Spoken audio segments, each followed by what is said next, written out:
Presidente, eu andei fazendo algumas consultas, né, inclusive até no Ministério Público Federal aqui da Brigadeiro Luiz Antônio. Né, aí eu liguei para a FTB, né, que eu acho que a gente não pode colocar o carro na frente do boi, né.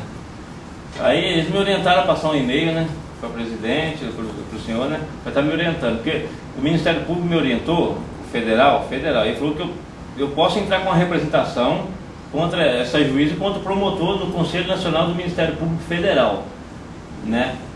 Mas, usando o bom senso, eu resolvi, né, comunicar a FTB, né, e foi passar um e-mail para vocês me orientar, porque em termos de justiça eu sou um pouco leigo, de repente, mesmo eu estando com a razão, eu posso falar algo mais aí e prejudicar a mim mesmo, né? Eu quero fazer uma coisa correta, abrir uma representação contra a juíza, contra esse promotor, inclusive, né, preconceituoso, no meu ponto de vista, né, chamar os associados de incauto, né?